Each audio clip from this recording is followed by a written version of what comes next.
In the annals of history, certain figures emerge whose courage and determination echo across centuries, leaving an indelible mark on the pages of time.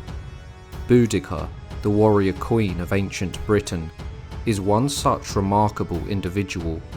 Her story is one of defiance, resilience, and the relentless pursuit of freedom in the face of oppression. Born in the 1st century AD, Boudica became an enduring symbol of resistance against the Roman Empire, captivating the imaginations of generations and standing as a testament to the power of human spirit. Boudica lived during the 1st century, a time when the Roman Empire's expansionist ambitions knew no bounds. Born into the Iceni tribe, which inhabited the eastern coast of Britain, Boudica grew up in an environment that valued honour, independence, and courage.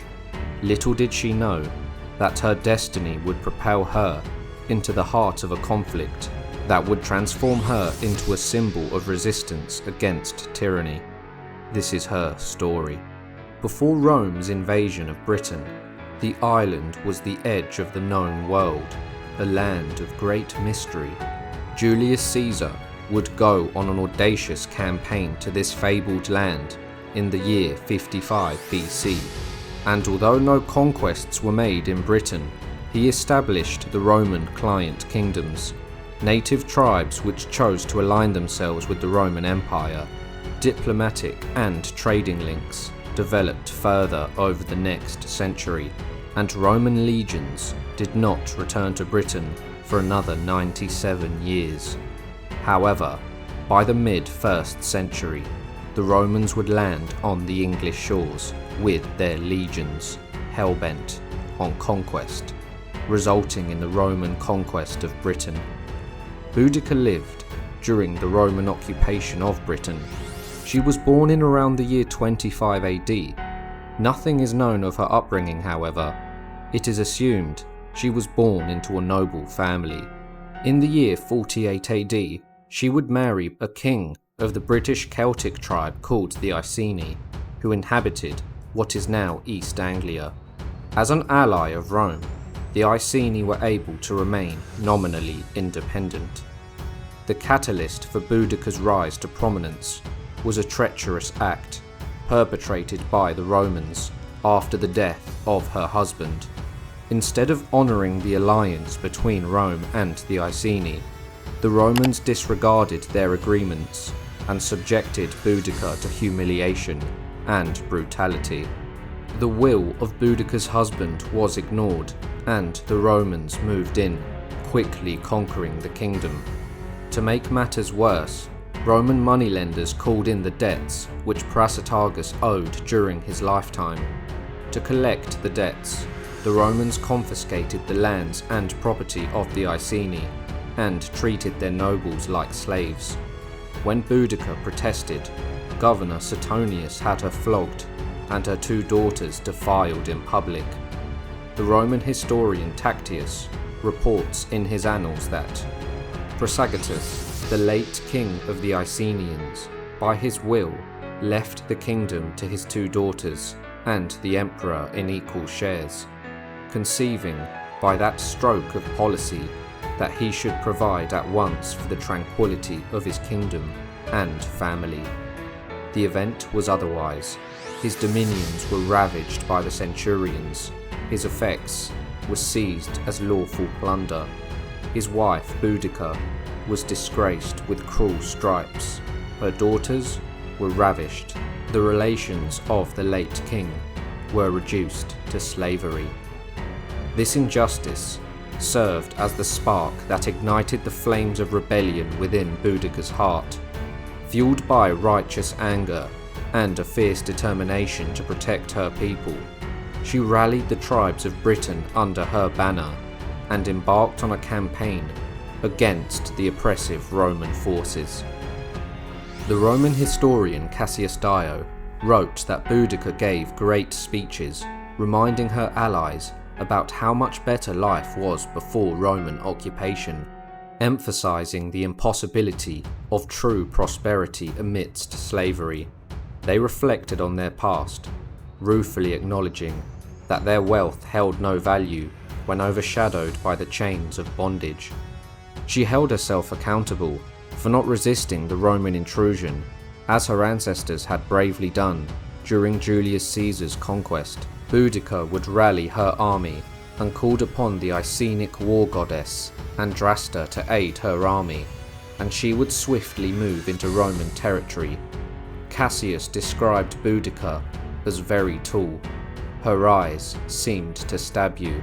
Her voice was harsh and loud. Her thick reddish-brown hair flung down below her waist. She always wore a great golden torque around her neck and a flowing tartan cloak fastened with a brooch. Boudica and her fellow Britons set their sights on Colchester, the symbolic heart of Roman authority. Within its walls, a temple venerating Emperor Claudius stood tall. With minimal resistance, they obliterated the city, leaving it in ruins. Meanwhile, the Roman governor Suetonius was elsewhere, unaware of Colchester's fate. Upon learning of the devastating news, he hurried to London. Faced with a mounting rebellion, he left London, weakly fortified, fearing a widespread uprising. Exploiting this vulnerability, the Britons seized both London and later St Albans in their ruthless onslaught. They mercilessly slaughtered over 80,000 people across these three cities, sparing no one in their path. Cassius Dio describes the carnage. A terrible disaster occurred in Britain. 2 cities were sacked, 80,000 of the Romans and their allies perished, and the island was lost to Rome. Moreover, all this ruin was brought upon the Romans by a woman, a fact which in itself caused them the greatest shame. But the person who was chiefly instrumental in rousing the natives and persuading them to fight the Romans, the person who was thought worthy to be their leader and who directed the conduct of their entire war, was Boudica. While the Britons continued their destruction, Suetonius regrouped his forces. Advancing northward, Boudica led her growing army in pursuit of Suetonius's forces.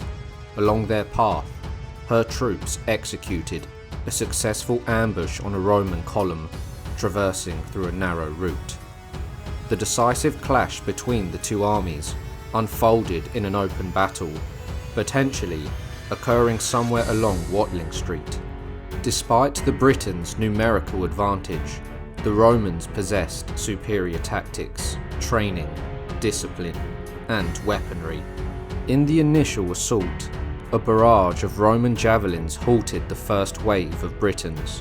When the second wave approached, the Romans stood resolute, sheltered behind their shield wall, expertly thrusting their short swords and repelling the Britons' attack. The Romans were also skilled at open combat and had better equipment and discipline. According to the Roman historian Tacitus, Boudica had her daughters beside her during the battle, encouraging her troops with an impassioned speech from her chariot. In the end, despite their vastly superior numbers, the Britons were unable to break the Roman lines. The confined battleground became a killing ground. The Roman troops butchered the rebel force with grim efficiency. It is reported that as many as 80,000 Britons fell, whereas less as 400 Romans fell, although this number is thought to have been greatly exaggerated. After the battle, Boudica is said by Tacitus to have poisoned herself, although Cassius Dio says Boudica fell ill after the battle and was given a lavish burial.